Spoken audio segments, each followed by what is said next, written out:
புதிய உதயம் 91.2 சமுதாய வானொலி நிலையம். நேயர்கள் கேட்கவிருப்பது மூத்தோருக்கு முதல் வணக்கம்.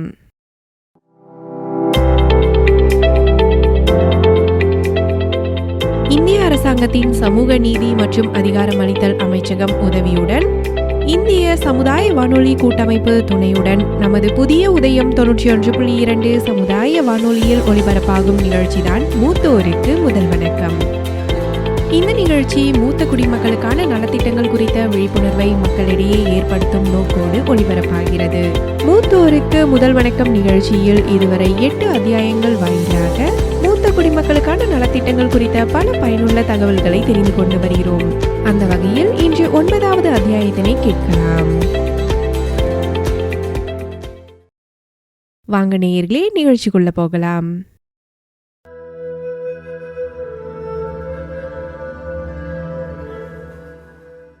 உலக ஞானத்தின் ரகசியங்களை நமக்கு கற்பித்தவர்கள் நம் மூத்தோர்கள். மதிப்பு என்னும் கிரீடத்தை அலங்கரித்தவர்கள். ஒவ்வொரு தீய விஷயங்களிலிருந்தும் நம்மை பாதுகாக்க ஒரு கவசமாக மாறியவர்கள். அதனால்தான் நம் மூத்தோர்கள் நம்முடைய பெருமையாக கருதப்படுகிறார்கள். நமது மூத்தோருக்கு முதல் வணக்கம் நிகழ்ச்சியை வழங்குவோர் இந்திய அரசின் சமூக நீதி மற்றும் அதிகாரமளித்தல் அமைச்சகம் மற்றும் கம்யூனிட்டி ரேடியோ அசோசியேஷன். சமூகத்தில் உள்ள மூத்தோர்களுக்கு மதிப்பும் மரியாதையும் வழங்குவதையும் அவர்களுடைய உடல்நலம் மற்றும் மனநலம் சார்ந்த விஷயங்களை பத்தி விழிப்புணர்வு ஏற்படுத்துறதுக்காக கொண்டு வரப்பட்ட திட்டத்தோட 8 அத்தியாயங்களை நீங்க ஏற்கனவே கேட்டிருப்பீங்க. இன்றைய நிகழ்ச்சி திட்டத்தை தொடங்குறதுக்கு முன்னாடி சமூக நீதி மற்றும் அதிகாரமளித்தல் அமைச்சகம் பத்தி உங்களுக்கு ஒரு சின்ன அறிமுகம்.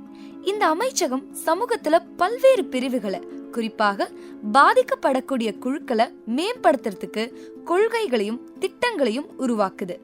இந்த அமைச்சகத்தின் முதன்மை கவனமே முதியோர்கள், பெண்கள், குழந்தைகள், பட்டியல் சாதியினர், பட்டியல் பழங்குடியினர் மற்றும் மாற்றுத்திறனாளிகளின் உரிமைகள் மற்றும் நலன் மேல கவனம் செலுத்துறதுதான். மூத்தோருக்கு முதல் வணக்கம் நிகழ்ச்சியில இன்றைய 9வது அத்தியாயத்தில் நம்ம பாரத் தாத்தா மற்றும் லக்ஷ்மி பேத்தி முக்கியமான தலைப்பை பத்தி உங்க கூட விவாதிக்க போறாங்க. அதுதான் எல்டர்லி அபியூஸ், அதாவது முதியோர் வன்கொடுமை. இந்த பிரச்சனை குறித்து எப்படி விழிப்போடு இருக்கணும் மற்றும் முதியவர்களுக்கு உதவி கிடைக்கக்கூடிய வளங்களை பத்தி இன்னைக்கு நம்ம கேட்டு தெரிஞ்சுக்கலாம். வாங்க நேயர்களே.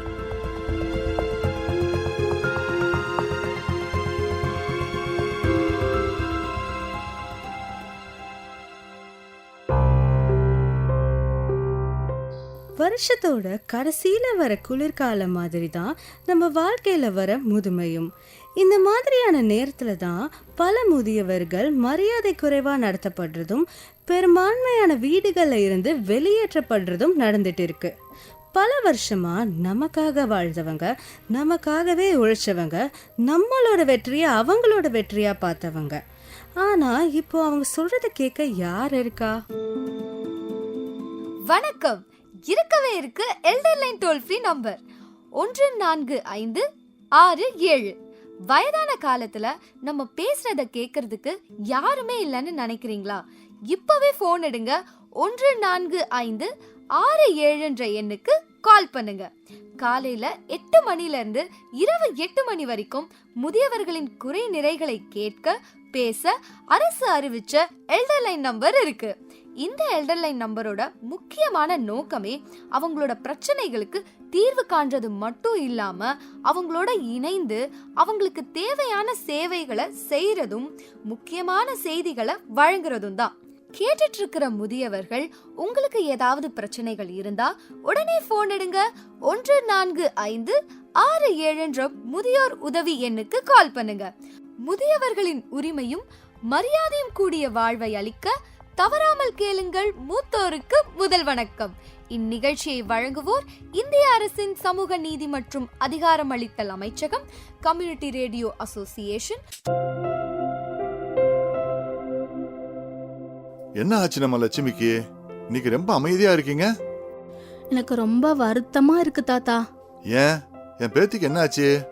தாத்தா, இன்னைக்கு என் தோழி ஒருத்தி என்கிட்ட ஒன்னு சொன்னான். அவ ஒரு வீட்டை கடந்து போயிட்டு இருந்தாளாம். உள்ள இருந்து அலறல் சத்தம் அப்படி கேட்டுச்சான். அவ கவனமா கேட்டப்போ ஒரு வயசான நபர் தற்செயலா விலை உயர்ந்த கண்ணாடி பொருளை உடைச்சதுதான் காரணம்னு சொன்னான். அதுக்காக அவரோட மத்த குடும்ப உறுப்பினர்கள் அவரை பல புண்படுத்தும் வார்த்தைகளை சொல்லி மிக கடுமையா திட்டிருக்காங்க. அதை கேட்டப்ப மனசே ரொம்ப கஷ்டமாயிடுச்சு தாத்தா. அது உண்மைதான் லட்சுமி. நம்ம சமூகத்துல பெரியவங்களுக்கு ஒரு சிறப்பு இடம் இருக்குது. அவங்க நம்ம குடும்பங்களோட அடித்தளம், அனுபவம், அப்புறம் ஞானம் இதனோட இருப்பிடம்னு சொல்லலாம். இருந்தாலும் ஒரு சில வீடுகள்ல இந்த மாதிரி சிறிய பிரச்சனைகளை கூட மூத்தவர்களை ஏன் சில நேரங்களை தவறா நடத்துறாங்கன்னு புரியல. முறைகேடு அப்படிங்கிறது உடல் ரீதியா மட்டும் கிடையாது, மன ரீதியா, உணர்ச்சி ரீதியா, நிதி ரீதியாகவும் கூட இருக்கலாம். பெரியவங்களுக்கு எதிரான முறைகேடுகளை தடுக்க சட்டங்களோ விதிகளோ இல்லையா தாத்தா?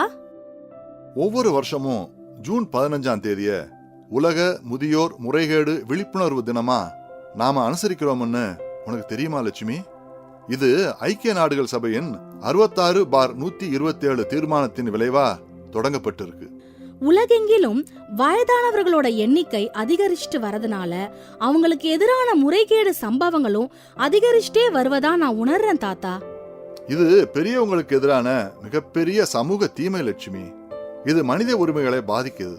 அதனாலதான் ஐக்கிய நாடு சபை கூட விழிப்புணர்வு மூலமா அதை தடுக்க முயற்சிகளை மேற்கொண்டுட்டு வராங்க. சரிதான் தாத்தா. இன்னைக்கு பல வீடுகள்ல மகன்களும் மகள்களும் தங்களோட வயதான பெற்றோரை ஒரு சுமையா தான் நினைக்கிறாங்க. ஆமா லட்சுமி, துரதிருஷ்டவசமா இது ஒரு அனுமானம் மட்டுமில்ல, ஒரு கசப்பான உண்மையும் கூட. 35% மக்கள் அவங்க வீட்டுல இருக்கிற பெரியவங்களுக்கு முழு விருப்பத்தோட சேவை செய்யறது இல்லைன்னு ஒரு கணக்கெடுப்புல சொல்றாங்க. ஹெல்பேஜ் இந்தியா அப்படிங்கிற தொண்டு நிறுவனத்தோட அறிக்கையின்படி இந்தியாவுல 5 பெரியவங்கள்ல ஒருத்தர் ஏதாவது ஒரு வகையான முறைகேடை எதிர்கொள்றாங்க. கூடுதலா டெல்லியை தளமா கொண்ட தன்னார்வ தொண்டு நிறுவனமான ஏஜ்வெல் அறக்கட்டளை 10,000 பெரியவர்களை கொண்ட 20 மாநிலங்கள் நடத்திய கணக்கெடுப்புல எச்சரிக்கையான புள்ளி விவரங்களை வெளிப்படுத்துது.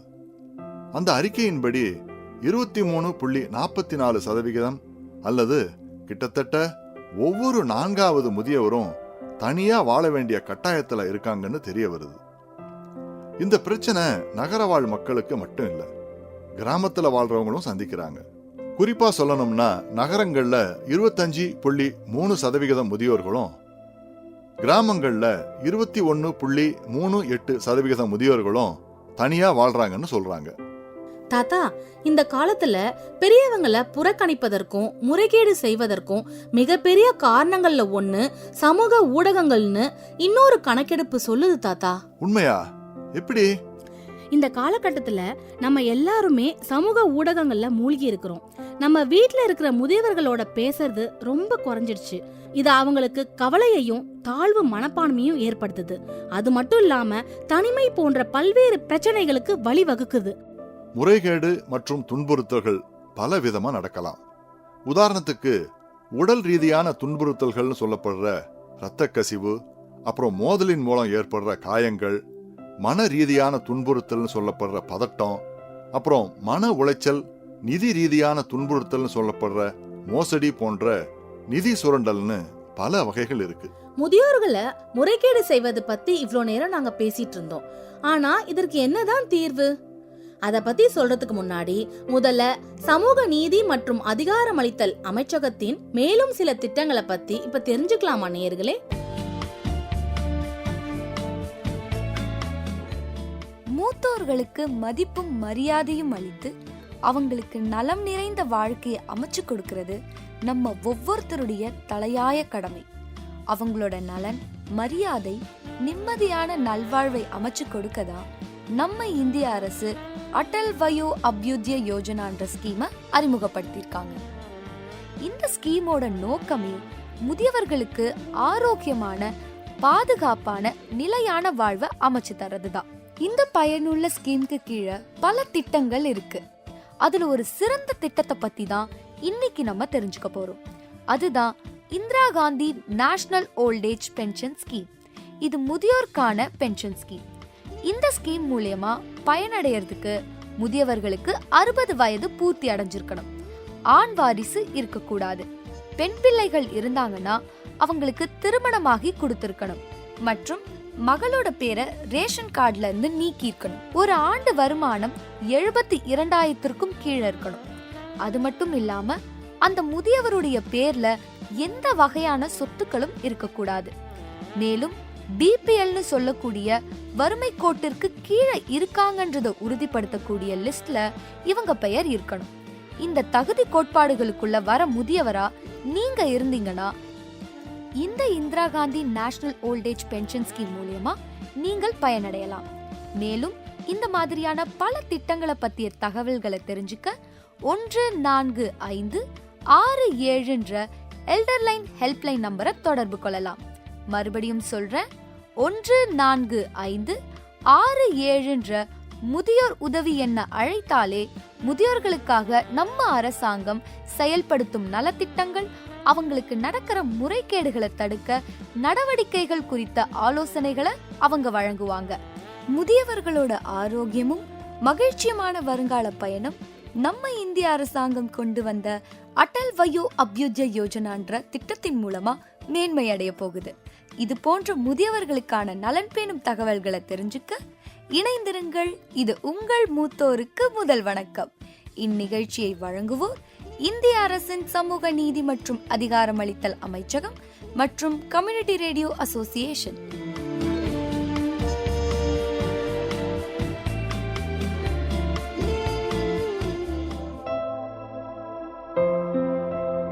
மக்களே, முதியவர்கள் நம்ம சமூகத்தோட ஒரு முக்கியமான அங்கம். அவங்க அனுபவம் மற்றும் அறிவின் ஒரு கூடம்னே சொல்லலாம். இருந்தாலும் பல நேரங்கள்ல பல முறைகள்ல முதியவர்கள் உடல், மனம் மற்றும் நிதி முறைகேடுகளுக்கு ஆளாகுறாங்க. அவங்களோட உரிமைகளை பாதுகாக்கிறதுக்கும் அவங்களுக்கு பாதுகாப்பான மற்றும் மரியாதைக்குரிய வாழ்க்கையை அமைச்சு கொடுக்கறதோட பொறுப்பு நம்மளோட தான் நேயர்களே. சரிதான் லட்சுமி, நீங்க செய்ய வேண்டியதெல்லாம் உங்களை சுத்தி உள்ள முதியோர்கள் இந்த மாதிரியான சூழ்நிலையை எதிர்கொள்றத பாத்தீங்கன்னா நீங்க அவங்களுக்கு உதவுறதுக்கு நடவடிக்கை எடுக்கணும். 14567 அப்படிங்கிற பிரத்யோக முதியோர் உதவி எண்ணை அழைத்து உதவி கேட்கலாம். உதவி கேட்கறது எப்போதும் ஒரு தவறான விஷயமே இல்லைன்றத நினைவுல வச்சுக்கோங்க. ஒரு மூத்தோருக்கு எதிரான முறைகேடை நீங்க பாத்தீங்கன்னா அமைதியா இருக்கக்கூடாது. இன்னைக்கு கண்மூடித்தனமா முதியோர்களுக்கு நேரக்கூடிய பிரச்சனைகளை நாம கண்டுக்காம போனா நாளைக்கு அது நமக்கே ஏற்பட வாய்ப்புகள் இருக்கு. ஏன்னா முதுமைன்றது வாழ்க்கையின் புத்தகத்தோட இறுதி அத்தியாயம். நாம எல்லாரும் அதை ஒரு நாள் படிக்கணும். நீங்க சொல்றது சரிதான் தாத்தா. இதற்கு தொடர்பான விழிப்புணர்வை நம்ம பல வழிகள்ல பரப்பலாம். அப்படியா? எப்படி லட்சுமி? நிறைய சமூக நிகழ்ச்சிகளை ஏற்பாடு செய்யலாம். முதியவர்களுக்கு ஏற்படக்கூடிய முறைகேடுகளை தடுக்கிறதுக்கு உள்ளூர் அமைப்புகள் மற்றும் நம்ம சமுதாய மக்களோட சேர்ந்து நிகழ்ச்சிகளை ஏற்பாடு செய்யறது ரொம்ப முக்கியம். பஞ்சாயத்து அளவுல முதியவர்களுக்கு அவர்களின் உரிமைகளை குறித்து எடுத்து சொல்லலாம். மேலும் பள்ளிகள் மற்றும் கல்லூரிகள்ல முதியவர்களுக்கு ஏற்படுற முறைகேடுகளை தடுக்க விழிப்புணர்வு பிரச்சாரங்களையும் நிறைய நடத்தலாம். இன்றைய காலகட்டம் சமூக ஊடகங்களோட காலகட்டம். தகவல்கள் எல்லாம் ஒரு நொடியில வேகமா பயணிக்குது இல்லையா? ஆமா தாத்தா, வர வர உங்க தொழில்நுட்ப அறிவு ரொம்ப அதிகமாயிட்டே போகுது. உங்களை சுத்தி உள்ள முதியோருக்கு ஏதாவது முறைகேடுகள் நடப்பதை நீங்க பாத்தீங்கன்னா நீங்க சம்பந்தப்பட்ட அலுவலகத்தை தொடர்பு கொள்ளலாம். அது மட்டும் இல்லாம 14567 14567 அப்படிங்கிற எல்டர்லைன் ஹெல்ப்லைன் நம்பருக்கு நீங்க கால் பண்ணலாம். அப்படி இல்லைன்னா ட்விட்டர், இன்ஸ்டாகிராம், ஃபேஸ்புக், வாட்ஸ்அப் போன்ற சமூக ஊடக தளங்களையும் பயன்படுத்திக்கலாம். #ElderAbuseAwareness. மூத்தோருக்கு முதல் வணக்கம் நிகழ்ச்சியின் மூலமா முதியவர்கள் சந்திக்கும் இன்னல்கள் குறித்தும் சந்தேகங்கள் குறித்தும் தெளிவு பெற நம்ம இந்திய அரசாங்கம் செயல்படுத்தும் 14567 எல்டர்லைன் ஹெல்ப்லைன் நம்பரை தொடர்பு கொள்றதோடைய முக்கியத்துவத்தை பத்தி தொடர்ந்து விழிப்புணர்வு தகவல்களை கேட்டுட்டு இருப்பீங்க. இந்த எல்டர்லைன் நம்பர் மூலியமா என்ன மாதிரியான சேவைகளை வழங்கிட்டு வராங்க, குறிப்பா எல்டர் அபியூஸை தடுக்க என்ன மாதிரியான நடவடிக்கைகளை எடுக்கிறாங்க அப்படிங்கறத தெரிஞ்சுக்க நம்ம சமுதாய வானொலியிலிருந்து 14567 தொடர்பு கொண்டோம். நம்ம கேட்ட சில சந்தேகங்களுக்கு அவங்க அளித்த விடைகளை வாங்க கேட்கலாம்.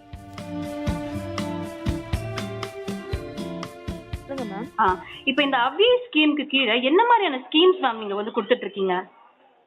அதாவது நம்மளுடைய ஹெல்ப்லைன்ல என்னென்ன சர்வீஸ் என்னென்ன இருக்கு சர்வீசஸ் இருக்கு அப்படிங்கிறது. கண்டிப்பா மேம். நம்மளுடைய ஹெல்ப்லைன் பாத்தீங்கன்னா 60க்கு மேல உள்ளவங்களுக்கான ஹெல்ப்லைன் தான் மேம் இது. நம்ம வந்து பாத்தீங்கன்னா ஒரு 4 விதமான சர்வீஸ் பண்ணிட்டு இருக்கோம். அதுல ஃபர்ஸ்ட் என்னன்னு பாத்தீங்கன்னா இன்ஃபர்மேஷன் கொடுக்குறோம்.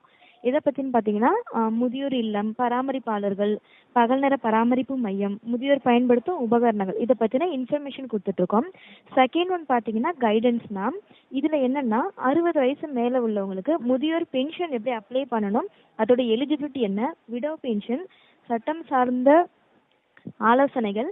இப்போ முதியவர்களை வந்து பசங்க பாத்துக்காம கைவிட்டுட்டாங்கன்னா 2007 வந்த பராமரிப்பு சட்டத்தின்படி வழிகாட்டுதல் கொடுத்துட்டு இருக்கோம். அதாவது எப்படி பெட்டிஷன் கொடுக்கணும், அதுக்கப்புறம் என்னென்ன கம்ப்ளைண்ட்ஸ், அதாவது எங்க போயிட்டு கொடுக்கணும், யாரை பார்க்கணுன்ற வழிகாட்டுதல் கொடுத்துட்டு இருக்கோம்.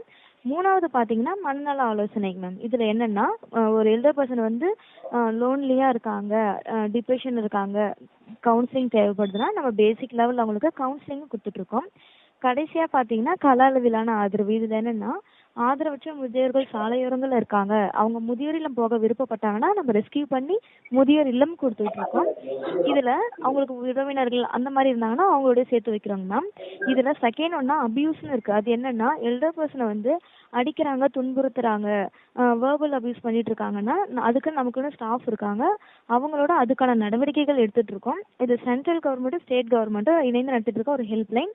வாரத்துல 7 நாளுமே இருக்கும். டைம் பாத்தீங்கன்னா காலை 8 இருந்து நைட்டு 8 மணி இருக்கு மேம். நம்ம இந்த சர்வீஸ் தான் பாத்துட்டு இருக்கோம் மேம். ரொம்ப நன்றி மேம். ஆக்சுவலி இந்த Indira Gandhi national age pension scheme பத்தி கொஞ்சம் தெளிவா சொல்ல முடியுமா மேம்? அதாவது ஓஏபி பென்ஷன் கேக்குறீங்க கரெக்ட்டுங்களா? Indira Gandhi national old age pension ஸ்கீம்னு ஒன்று இருக்குல்ல மேம், அதை பத்தி. மேம் இது வந்து பாத்தீங்கன்னா முதியோர் பென்ஷன் தான் இது, சரிங்களா? இது என்னன்னா இதுக்குன்னு சில எலிஜிபிலிட்டி இருக்கு. அது என்னன்னு பாத்தீங்கன்னா இப்போ முதியவருக்கு வந்து 60 வயசு பூர்த்தியாகி 61 ரன் ஆகி இருக்கணும், ஆண் வாரிசு இருக்கக்கூடாது, பெண் பிள்ளைகள் இருந்தாங்கன்னா அவங்களுக்கு வந்து திருமணம் ஆகி கொடுத்துருக்கணும், ரேஷன் கார்டுல இருந்து பேர் எடுத்திருக்கணும்.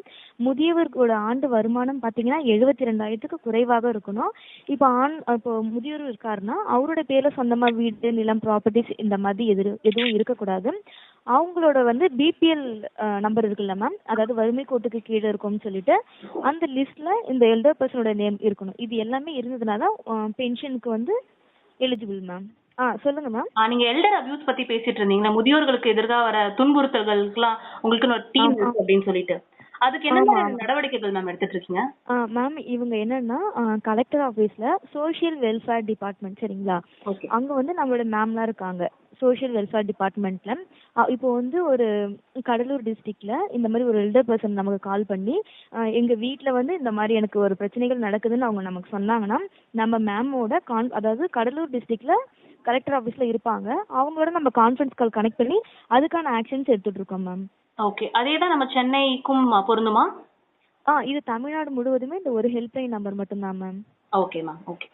அது மாதிரி இன்னொரு டவுட் மேம், எல்டர்ஸ்க்கு வந்து அபியூஸ்ன்னு சொல்லும் போது எந்த மாதிரிலாம் அபியூஸ்ன்னு கொஞ்சம் அந்த வகைகள் சொல்ல முடியுமா மேம்? அதுதான் மேம். இப்போ வந்து மருமகள் இருக்காங்கன்னு வச்சுக்கோங்க மேம். இப்போ மருமகள் வந்து என்ன ரொம்ப தகாத வார்த்தைகளெல்லாம் பேசிட்டு இருக்காங்கன்னு சொன்னாலும், இல்ல வந்து பிள்ளைகளே வந்து இவங்களை அடிக்கிறாங்க, ரொம்ப கொடுமை பண்றாங்க, இந்த மாதிரி பிரச்சனைகள் நடந்தாலும் சரி, இந்த மாதிரிலாம் அவங்க சொல்றாங்கன்னா அதுதான் மேம். இந்த மாதிரி எல்லாம் கால் பண்ணாங்கன்னா தான் மேம் இதுதான் வந்து அபியூஸ் வருது மேம். ஏன்னா கேள்விப்பட்டோம் உடல் ரீதியா, மன ரீதியா, நிதி ரீதியா அப்படின்னு கேள்விப்பட்டோம். எல்லா அபியூஸுமே அதுதான் மேம். வெர்பலா அபியூஸ் பண்ணாலும் பிசிக்கலா அபியூஸ் பண்ணாலுமே நம்ம ஹெல்ப் பண்ணிட்டு இருக்கோம். மனம் ரீதியா சொல்லியிருந்தீங்களா மேம், அது வந்து பாத்தீங்கன்னா கவுன்சிலிங்ல வரும். இப்போ ஒரு எல்டர் பர்சன் வந்து பசங்க எல்லாம் இப்ப ஃபாரின்ல இருக்காங்க, இந்த மாதிரி எல்லாம் இருக்காங்கல்ல மேம், அந்த மாதிரி டைம்ல இப்போ எல்டர் பர்சன் வந்து வீட்டுல தனிமையில இருப்பாங்க. அந்த டைம்ல அவங்களுக்கு பேசுறதுக்கு யாரும் இல்லாம ரொம்ப தனிமையா ஃபீல் பண்ணுவாங்க.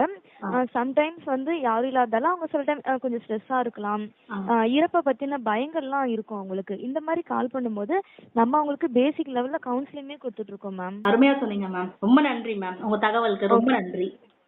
Thank you ma'am. தாத்தா, இன்னைக்கு என் தோழி மூத்தவரை முறைகேடு செய்த சம்பவத்தை பத்தி என்கிட்ட சொன்னப்போ நான் இணையதளத்துல மூத்தவர் வன்கொடுமை பத்தி தேட ஆரம்பிச்சேன். அன்னையில இருந்து இப்ப வரைக்கும் அத பத்தி தான் நான் யோசிச்சுட்டே இருக்கேன் தாத்தா. ஆமா லட்சுமி, பல முதியவர்கள் அவங்க குடும்ப உறுப்பினர்களாலையும் பராமரிப்பு செய்யறவங்களாலையும் முறைகேடுக்கு ஆளாகிறாங்க. இத பத்தி யாருகிட்டையும் சொல்ல முடியாம அமைதி காக்குறாங்க. இத பத்தியே யோசிச்சு அவங்களோட உலகத்துல தொலைஞ்சு போயிடுறாங்க. இதனாலேயே அவங்க வாழ்ற வாழ்க்கை அவங்களுக்கே ஒரு சுமையா மாறிடுது. அப்படியா தாத்தா? இது உடல் ரீதியா மட்டுமா நடக்குது? இல்ல லட்சுமி, உடல் ரீதியா மட்டும் இல்ல, மன ரீதியா, உணர்வு ரீதியா, நிதி ரீதியாவும் கூட இருக்கலாம். அப்படி என்ன தாத்தா? இதுக்கு அர்த்தம் உடல் ரீதியா அவங்கள துன்புறுத்துறத தாண்டி அவங்கள சித்திரவதை அப்புறம் மிரட்டலுக்கு ஆளாக்குறாங்க. அது மட்டும் இல்லாம தவறான முறையில் அவங்க கிட்ட இருந்து அவங்களோட பணமும் பறிக்கப்படுது. பெரியவர்களோட அனுபவத்துக்கும் அறிவுத்திறனுக்கும் பெரும் மதிப்பு இருக்கு. அவங்களோட அனுபவமும் அறிவுத்திறனும் எப்பேற்பட்ட சவால்களையும் நம்ம எதிர்கொள்றதுக்கான தைரியத்தையும் வாழ்க்கைக்கான வழிகாட்டுதலையும் தருது.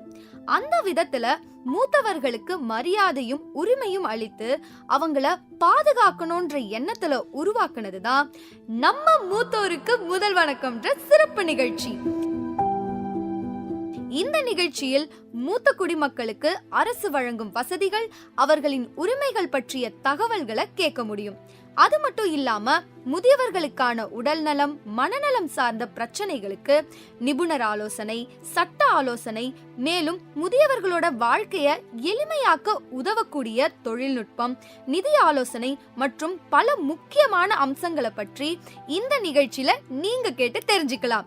முதியவர்களின் உரிமைகளும் மரியாதையும் கூடிய வாழ்வை அளிக்க தவறாமல் கேளுங்கள் மூத்தோருக்கு முதல் வணக்கம்.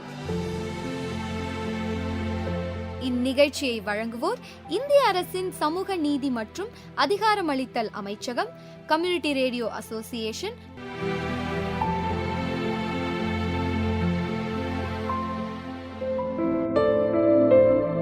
இப்ப இந்த நிகழ்ச்சியோட வானொலி நாடகத்தை கேட்போமா நேயர்களே? வணக்கம் தாத்தா. தாத்தாவும் பேத்தியும் என்ன பேசிட்டு இருக்கீங்க? அனில், எப்படி இருக்க? வா, வந்து இங்க உட்காரு. சுனிதாவோட ஸ்கூல்ல பெரியவர்களுக்கு நடக்கிற வன்கொடுமைகளை பத்தி தான் பேசிட்டு இருக்கோம். இது ரொம்ப தீவிரமான பிரச்சனை தாத்தா. எங்க வீடு பக்கத்துல கூட எப்பவுமே சோகமா இருக்கிற ஒரு பாட்டியை பார்ப்பேன். நம்மளால அவங்களுக்கு உதவி செய்ய முடியாதா அனில் மாமா? நம்ம அவங்களுக்கு உதவணும். அவங்களுக்கு ஏதாவது பிரச்சனை இருந்தா அவங்களோட பாதுகாப்பை கண்டிப்பா உறுதி செய்யணும். சரியா சொன்னீங்க தாத்தா. நாளைக்கு அவங்க வீட்டுக்கு போய் அவங்களுக்கு என்ன தொந்தரவு இருக்குன்னு கேட்கலாம். நம்மளால அவங்களுக்கு நிச்சயமா உதவ முடியும்.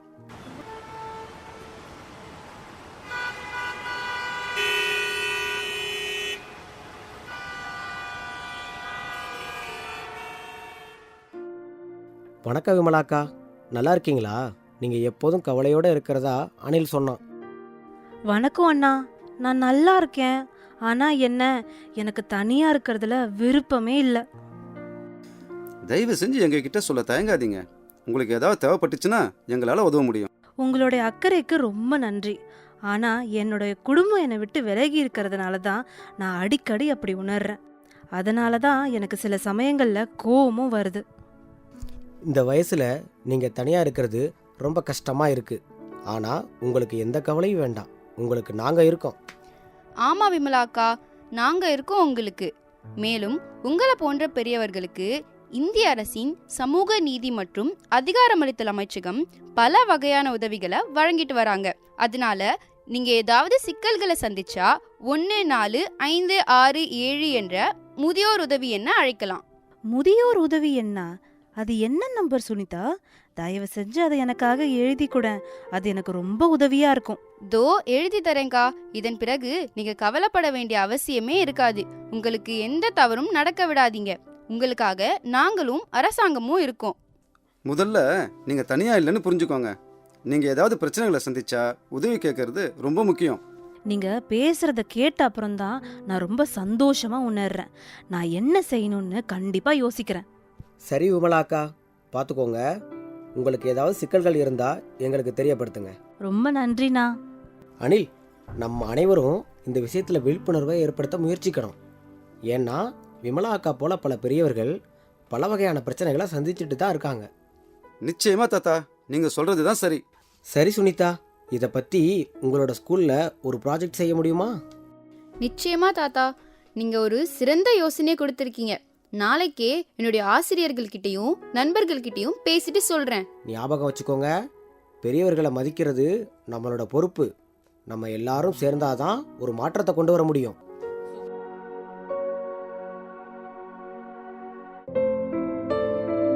இந்த வானொலி நிகழ்ச்சியின் தகவல்களை உங்க குடும்பத்தினருடன் நண்பர்களுடன் பகிர்ந்துப்பீங்கன்னு நாங்க நம்புறோம். நம்ம எல்லாரும் ஒருங்கிணைந்து நம்ம பெரியவங்களை மதிச்சு அவங்களோட பாதுகாப்பை உறுதி செய்யணும்னு வேண்டிக்கிறேன். முதியவர்களுக்கு எதிராக நடக்கிற முறைகேடுகள் பத்தி தொடர்ந்து பேசிட்டு இருக்கோம். இந்த சமயத்துல சென்னை வியாசர் பாடியில இருக்கிற சில முதியவர்கள் கிட்ட அவங்க என்ன மாதிரியான கஷ்டங்களை அனுபவிக்கிறாங்கன்றத கேட்டோம். வாங்க அவங்க என்ன பதில் சொல்லியிருக்காங்கன்றத தெரிஞ்சுக்கலாம். பேர் சாவத்ரி. நான் வேசார்பாடியில் இருக்கிறேன், 59 பிளாக்ல. எனக்கு 66 வயசு ஆகுது. எனக்கு சுகர் ப்ரெஷர் இருக்குது. என்னை பார்க்க ஆள் கிடையாது. நான் ஒரு வீட்டு வேலை செஞ்சு சாப்பிட்றேன். இப்போ என்னால் முடியல, நடக்க முடியல. 2 காலெல்லாம் ரொம்ப வலியாக இருக்குது சுகரால். இந்த கஷ்டத்துலேயே பிள்ளைங்களுக்கு சாப்பாடு கட்டிட்டு போகிறேன். எங்கள் மருமக எனக்கு எதுவும் உதவி கிடையாது. 2 மருமக இருக்குது, 2 மருமகளும் உதவி கிடையாது. நான் கஷ்டப்பட்டு ஏந்து காலையில் சாதம் செஞ்சு பிள்ளைங்களுக்கு சாதம் கட்டிட்டு நான் ஒரு 2 வீட்டு வேலை செய்கிறேன். அந்த வீட்டு வேலை செஞ்சு எடுத்துன்னு வந்தால் தான் என் செலவுக்கு. எனக்கு யாரும் 10 ரூபா கொடுக்குறவங்க இல்லை. நான் ரொம்ப கஷ்டப்படுறேன். இதில் எனக்கு 4 பேர் பிள்ளைய நான் வளர்க்குறேன். என் பேர் கலையரசு, வேசார்பாடி. நான் வேலைக்கு போயிருந்தேன், இப்போ முடியல. 2 பிள்ளைங்கள கட்டி கொடுத்துட்டேன். வேலைக்கு போகாத வீட்டில் இருக்கேன், ஏதோ சாப்பிட்டுன்னு இருக்கேன். வரதை வச்சு யார் கொடுத்தாலும் உடம்பு கை காலம் வலிக்குது. அதால் தான் வேலைக்கே போக முடியல. உடம்பு முடிஞ்சால் வேலைக்கு போயிடுவேன். கை கால் வலிக்குது, உடம்பே தலை சுற்றுது, மழக்கம் வருது, கண்ணு மூஞ்சனா இருட்டாகுது, மழக்கம் வருது, டென்ஷன் ஆகுது. நான் ஒண்டி தான் இருக்கேன். என்கிட்ட எப்போனா தான் வேலை இருந்தால் தான் கொடுப்பாரு, வேலை இல்லைனா கொடுக்க மாட்டார். அவ்வளோதான். சத்யா, 65 வயசு. இந்த டிடி பிளாக்கில் தான் இருக்கேன். இருக்குது, சிரமம் இருக்குது தான். கால் வலி இருக்குது, முட்டி வலி இருக்குது. ப்ராசம் எப்படியோ கஷ்டப்பட்டுன்னு எப்படியோ நடந்துக்கிட்டு தான் இருக்கிறேன். மாத்திரை சாப்பிட்டுக்கிட்டு தான் இருக்கிறேன். அது எப்படி நம்ம எடுத்துக்க முடியும்? அதுக்காக அடுத்தவங்க மேலே நம்ம குறை சொல்ல முடியுமா? நம்மளுடைய வலி வேதனை நம்மளுடைய தான் இருக்கணும். பார்த்துக்கிட்டு இருக்கிறேன். மாத்திரை மருந்தை சாப்பிட்டுக்கின்னு பொண்ணுக்கிட்ட தான் மருமகள்லாம் பார்க்க மாட்டேங்கிறாங்க. பொண்ணுங்கக்கிட்ட தான் இருந்து பொண்ணுக்கு பாரமாக கஷ்டப்பட்டுக்கின்னு இருக்கிறேன். மாத்திரை போட்டால் விடிய 10 மணிக்கு தான் அந்த மாத்திரையுடைய பவர் 10 மணிக்கு தான் தெளியுது, பெடிஞ்சால் தான் தெளியுது. மறுநாள் வேலைக்கு போயிட்டு வந்தால் கூட கொஞ்ச நேரம் பொறுத்து அந்த தூக்கம் தெளிய மாட்டேங்குது. ஏந்திரிச்சா கை காலெலாம் நடுங்குது, உதிருது. எப்படியோ மீட்டிங் பண்ணின்னு போகிறேன். கொஞ்சம் நாளைக்கு காலை தள்ளின்னு போகணும். வர்றது சொந்தம் தானே இருக்கணும். வலி வேதனை எல்லாம் ஒரு வேலை செய்வோம். அந்த வேலை செஞ்சு தான் எல்லாரையும் எங்கள் பிள்ளைங்கள எல்லாரையும் படிக்க வச்சு ஒவ்வொருத்தரையாக கரை சேர்த்தணும். அப்போ உடம்புல தெம்பு இருந்தது. அப்போவே உட்காந்து ஒரு நாளைக்கு 500 ரூபான்னு கஷ்டப்பட்டு அந்த பணத்தை சம்பாரித்து தான் என் பிள்ளைங்கள்லாம் படித்தாங்க. ஸ்கூல் போயிட்டு வந்தோன்னே எங்கள் பிள்ளைங்கள்லாம் வேலை செய்வாங்க என் கூட சேர்ந்து. அந்த கட்டையால் தான் நாங்கள் எல்லாருமே என் பிள்ளைங்கள படிக்க வச்சு இன்றைக்கி நாங்கள் எல்லாருமே நல்ல நிலைமைக்கு இருக்கிறோம். அதுக்கப்புறம் கொஞ்சம் நாள் ஆச்சு. திடீர்னு சுகருன்னு ஒன்று வந்தது. முதல்ல பிபின்னு வந்தது, அதுக்கப்புறம் சுகர்னு ஒன்று வந்தது. சுகரும் பிபியும் வந்தோடனே இப்போ முடியாமல் போச்சு. எவ்வளவோ டேப்லெட்லாம் மாத்திரை, கவர்மெண்ட் மாத்திரை வாங்கி போடுறோம். அது போட்டுனா கூட கை கால்லாம் விட்டு போகுது, எழுந்துங்க முடியல, சுறுசுறுப்பாக இருக்க முடியல. அப்படியே சோம்பேறி தினமாக இருக்குது. எந்த வேலையும் செய்ய முடியல. எதனா ஒரு வேலைக்கு போனோம்னா எதனா ஒரு வேலை செய்யலான்னு போய் நினச்சா கூட செய்ய முடியல. கை கால்லாம் விட்டு போய் ஒரு மாதிரி டயர்டாக ஆகிடுது. அந்த காலத்தில் இந்த காலத்தில் இல்லை. அந்த காலத்துலலாம் நாங்கள் 100 ரூபா வச்சா கூட அன்றைக்கி நல்லா சாப்பிட்டு தெம்பாக இருந்தோம். இன்றைக்கி 500 ரூபா எடுத்துன்னு போனால் கூட அந்த அளவுக்கு சமாளிக்க முடியல. வறுமையும் கூட இருக்குது. ஆனால் வாழ்க்கையும் எப்படியோ கஷ்டமாக போயிட்டு தான் இருக்குது எல்லாருக்குமே. அதை எப்படி இந்த கவர்மெண்ட் தான் வயசானவங்களுக்கு பார்த்து வீட்லேயே எதனா ஹெல்ப் பண்ணுறேன் கூட கொஞ்சம் நல்லாயிருக்கும். ஏன்னா எங்களாலலாம் இப்போலாம் நாங்கள்லாம் அந்த காலத்தில் கஷ்டப்பட்டு உழைச்சிட்டோம். இந்த காலத்துலலாம் எங்களால் எதுவுமே செய்ய முடியல. வெளியில் போயிட்டு வீட்டில் இருக்கிறாங்களே இவங்களுக்கெல்லாம் எதனா வேலை கொடுத்தாலும் பரவாயில்ல, வீட்லேயே எதனா வேலை கொடுத்தா கூட செய்வோம். செய்கிற அளவுக்கு எங்களுக்கு தெம்பு இருக்குது. அந்த மாதிரி எதனா ஹெல்ப் பண்ணால் கூட நல்லாயிருக்கும். வெளியிலே போய் வேலை ஒரு பஸ் ஏறி போயிட்டு எங்கன்னா வேலை செய்யணுன்னா முடியாது. இப்போ நான் என்ன செய்ய கேட்பீங்க, நாலுன்னா அவங்களுக்கெல்லாம் குழந்தை குட்டி இல்லையா, அவங்களாம் உங்களை காப்பாற்றலையான்னு கேட்பீங்க. அவங்கவுங்களுக்கு குடும்பம் குழந்தை குட்டின்னு எல்லாரையும் கல்யாணம் பண்ணி கொடுத்துட்டோம். அவங்களையும் நம்ம எதிர்பார்க்க முடியாது. நம்மளுக்கு வந்து கவர்மெண்ட்டாக பார்த்து வயசானவங்க இருக்காங்க, அவங்களுக்கு எல்லாமே வீட்டிலேயே வந்து செய்யணும் அப்படின்னு அவங்களா நினச்சி அதெல்லாம் ஹெல்ப் பண்ண உண்டு. என்ன மாதிரி நிறைய பேர் இருக்காங்க. அவங்களாம் இந்த சத்தியமூர்த்தி நகர் மட்டும் இல்லை, நிறைய ஏரியாங்களில் எவ்வளோ ஜனங்க இருப்பாங்க, எவ்வளோ வயசானவங்க இருப்பாங்க. அவங்களும் என்ன மாதிரி தான் கஷ்டப்பட்டுன்னு இருப்பாங்க. அவங்களுக்கெல்லாம் முடிஞ்ச அளவுக்கு யாருன்னா எதனா உதவி வந்து பண்ணாங்கன்னா வீடேறி வந்து அதுக்காக நான் ரொம்ப நன்றியும் கடமையும் பட்டுக்கிறேன். இதை என்னை கேட்டதுக்காக நான் சொன்னதுக்காக உங்கள் எல்லாருக்கும் நன்றி, வணக்கம். இந்த முதியவர்கள்கிட்ட பேசும்போது அவங்க குடும்ப உறுப்பினர்களுடைய அச்சுறுத்தல் காரணமாகவும் சமுதாயத்தின் மீது உள்ள பயம் காரணமாகவும் அவங்க அனுபவிக்கிற சில முறைகேடுகள் பத்தி வெளிப்படையா பேச முடியல அப்படிங்கிறத நாங்க உணர்ந்தோம். அவங்களுக்கு மேலும் ஏதாவது உதவி தேவைப்பட்டா 14567 எல்டர்லைன் ஹெல்ப்லைன் நம்பருக்கு தொடர்பு கொள்ள அறிவுரையும் வழங்கினோம். அறிவியலோட கண்ணோட்டத்துல முதுமை அப்படிங்கிறது தவிர்க்க முடியாத உடல்நிலை. இளைஞர்களும் இந்த கால சுழற்சிய கடந்து போக வேண்டியது இருக்கும்னு ஆழமா புரிஞ்சுக்கணும். இன்றைய இளைய தலைமுறைக்கு சமூக ஒழுங்கை பராமரிக்கிறது ஒரு பெரிய சவாலா இருக்கும். பெரியவர்களுக்கு சேவை செய்யறதுல இருக்கிற மதிப்புகளையும் சந்தோஷங்களையும் இளைஞர்கள் பாதுகாக்க வேண்டும். பெரியவர்கள் ஒரு சுமை இல்லைன்னு அடுத்த தலைமுறைக்கு சொல்லணும். மதிப்பு, மரியாதை, சேவை எல்லாமே அவங்களோட உரிமைகள். அதை அவங்க கிட்ட இருந்து பறிக்க முடியாது. பெரியவங்களை அவமதிக்கிறது ஒரு குற்றம்னு வரும் தலைமுறைக்கு சொல்லணும். ரொம்ப சரியா சொன்னீங்க தாத்தா. இத்துடன் நம்ம மூத்தோருக்கு முதல் வணக்கம் நிகழ்ச்சியுடைய 9வது அத்தியாயமான எல்டர்லி அபியூஸ் நிறைவு பெறுது. இன்றைக்கான நிகழ்ச்சியை வழங்கினோர் இந்திய அரசின் சமூக நீதி மற்றும் அதிகாரமளித்தல் அமைச்சகம் மற்றும் கம்யூனிட்டி ரேடியோ அசோசியேஷன். இந்த நிகழ்ச்சி குறித்து கேட்டுட்டு இருக்கிற நேயர்களுக்கு ஏதாவது கேள்விகள் இருந்தா நம்ம சமுதாய வானொலியை நீங்க தொடர்பு கொள்ளலாம். அது மட்டும் இல்லாம இந்த நிகழ்ச்சி குறித்து உங்களோட கருத்துக்களை எங்களோட நீங்க பகிர்ந்துக்கலாம். நன்றி.